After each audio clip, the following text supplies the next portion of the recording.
have to come to you. You're the Comptroller of the City of New York. You talked about the proposal by Mr. Mamdani for government-run grocery stores.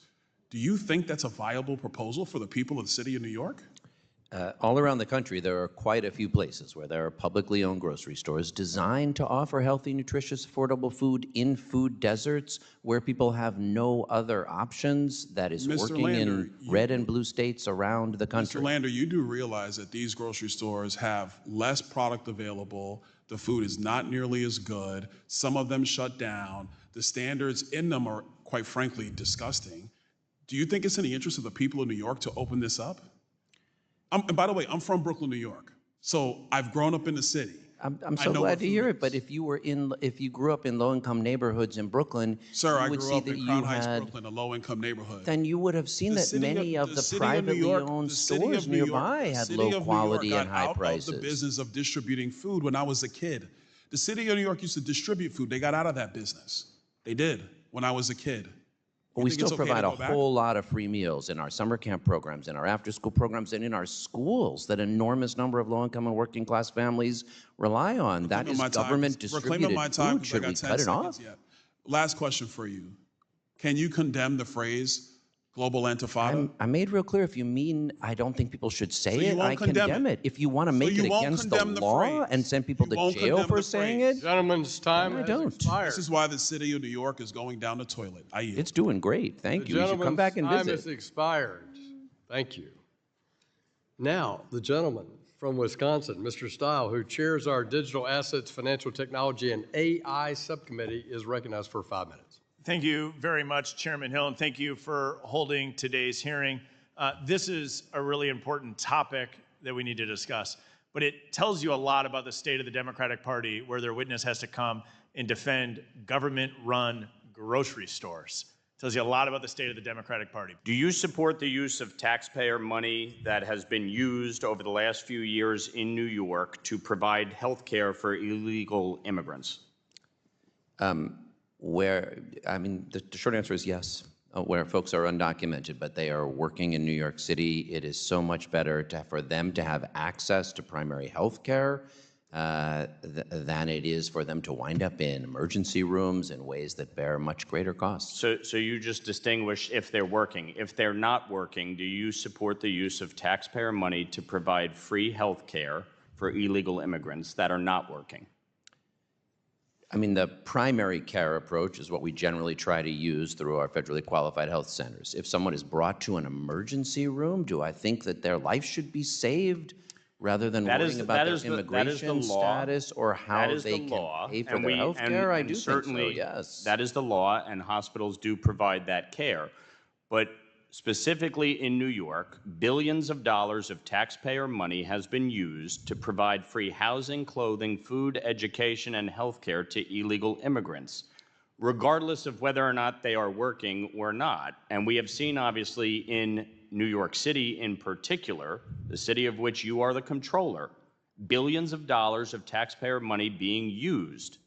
Do you support the use of those funds to provide free health care to illegal immigrants? That's what I'm asking. It's yes or no. And I answered yes. Billions of dollars being generated by folks who are undocumented in taxes and revenue for New York City and New York State as well. There's no question that immigrants contribute greatly to our economy. The issue here has been, as you well know, in New York, hundreds of thousands of migrants coming into the city. The city has crippled under the weight of that cost. Those are the words of the mayor. Those are the words of elected officials. I have financial oversight. I can tell you that Those are the words of the elected officials in New York City, that New York City voters duly elected. Now, you called yourself in 2016 a Brooklyn Jewish Democratic Socialist. And so my question to you is... in that article, just to be clear. My question to you is, what is your relationship with the Working Families Party of New York and the Democratic Socialists of America, New York City chapter? Of the Working Families Party, I am a member and a donor. Of the Democratic Socialists of America, I am not a member or a donor. Do you support the DSA of New York City? I'm not a member or a donor to the DSA of New York City.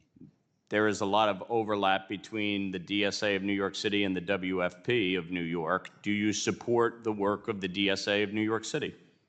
There are things they have proposed that I have supported, like raising the minimum wage, and there are things they have proposed that I do not support, like BDS. Okay. So with respect to BDS, and I'm glad you brought that up, the DSA of New York City just adopted a resolution as part of this national convention. They want to expel members who do not comply with their extremist views, and specifically, anyone who supports Israel's right to defend themselves. Do you oppose that position in their platform? Yes. Okay.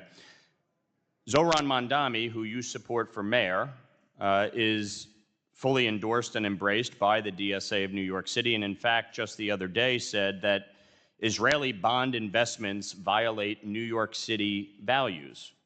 Do you agree with your endorsed candidate for mayor that Israeli bond investments violate New York City values? So I am the fiduciary for New York City's investments, and I make those decisions based on that fiduciary obligation. First, I'll broadly say I don't support BDS, as I said.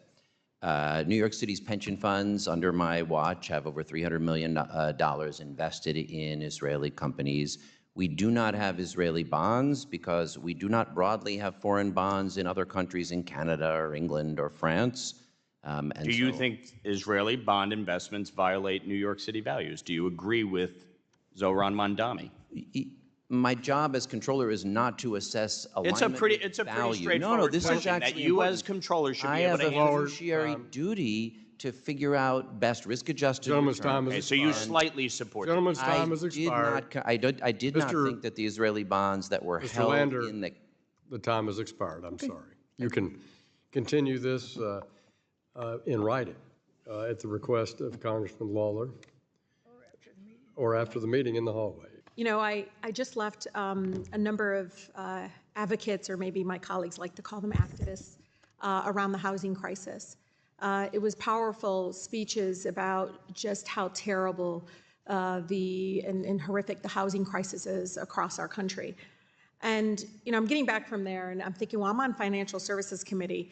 Somehow we're going to be able to address the housing crisis. No, that's not what we're doing here.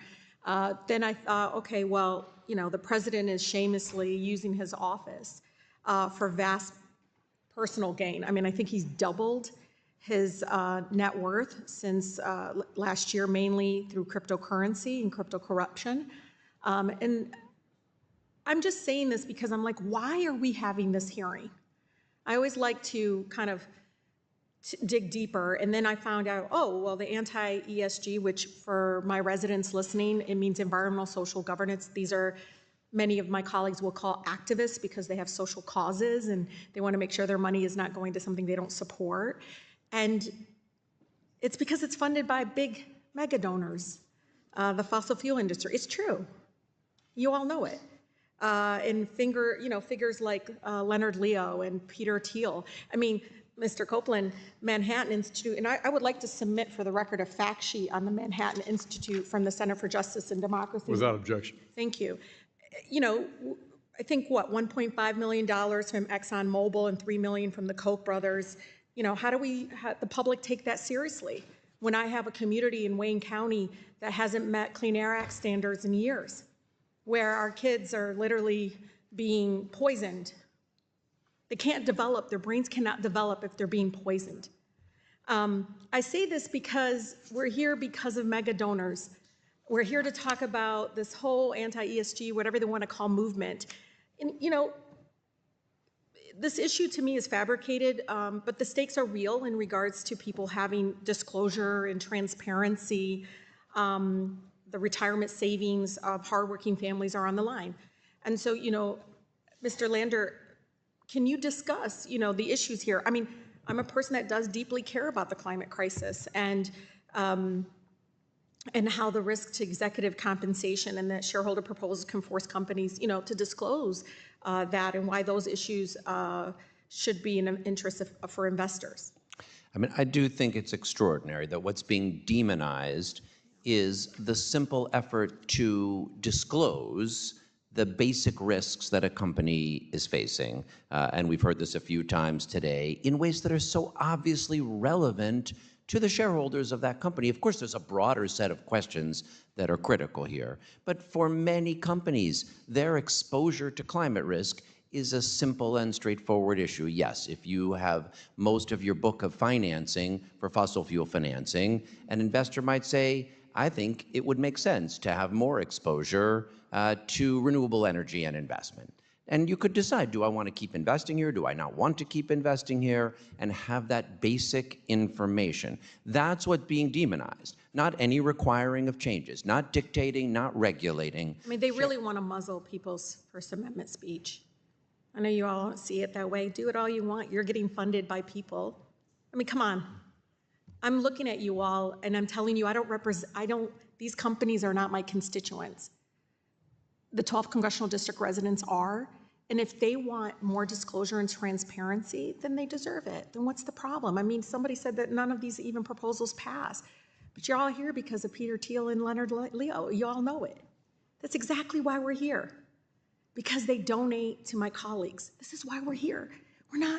Nobody cares about what's going on with housing. Nobody cares about the fact that I'm literally fighting for Head Start program dollars. That's what people care about. And this is not like a political, this is me, the girl from Southwest Detroit, looking at this, growing up in the back shadow of the only oil petroleum refinery in the state of Michigan, Marathon Oil. And you're telling me that if a teacher and others that are concerned about this, that live in that neighborhood, can't have transparency and disclosures, can't have a say? But see, they call them activists because they politically disagree with them, and it's supposed to be like, most of them were activists before they got here. They were. They might have been activists on issues that I may disagree with them, but I respectfully disagree, because I'm like, that's your right to disagree. So, Chairman, I wish we could do more on housing. We could do more on Gentlewoman's issues time of has corruption, expired. and I look forward to that. Thank you.